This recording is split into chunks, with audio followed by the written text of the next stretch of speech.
Oscar-nominated writer, producer, and director of blockbuster films, including the Dark Knight trilogy and the mind-bending thriller Inception with Leonardo DiCaprio and Ellen Page.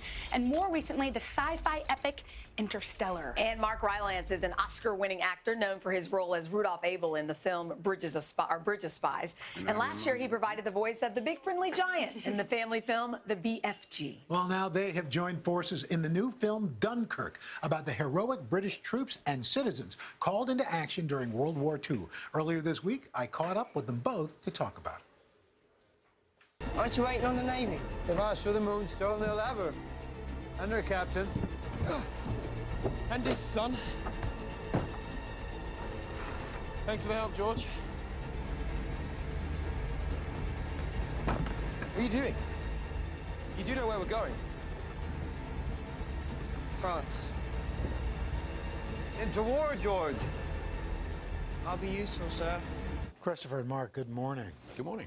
This movie, I mean, some of us in America know about Dunkirk, but Christopher, obviously, and Mark, you guys grew up. This is part of your history. I mean, this is one of these turning points that not a lot of people know the story about. What drew you to it? Like most British people, I've grown up with the story of Dunkirk. You learn it as a kid. I don't even remember the first time I heard about it. And for British people, it's more than just a piece of history. It's part of the culture. People in Britain talk about the Dunkirk spirit.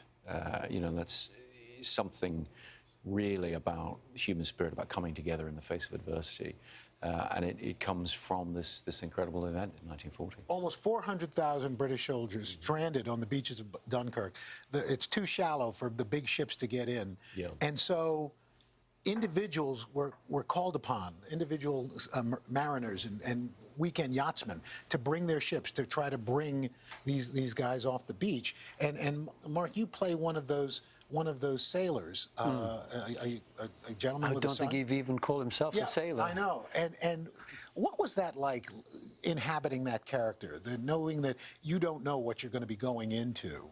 No, they didn't know. No, the government didn't want them to know how desperately bad the situation was. So my impression from listening to recordings of the men who did that is that they just thought they were these men stranded on a beach. They didn't know they were going to be bombed and shot at when they went over. And so, Christopher, for you, this is the first time you're directing something that's based in fact. There's a real-life story. Was there a certain pressure to be, you know, true to this story, to do it its justice, that's so much that it deserves? Very much. I mean, it's a very important piece of history. But I think, first and foremost, it's just one of the greatest stories in human history. I mean, this race against time to rescue these 400,000 men while the enemy's closing in on all sides. My fascination with that is it hasn't been told in modern cinema. It's such a great story. As a filmmaker, you're looking for that kind of opportunity. And to that, you're well known for, in a sense, being true to analog. You know, you shoot in film, and you do a lot of what we see is there. It's not computer generated. Yeah. Where's the challenge in that, and shooting in IMAX at the same time?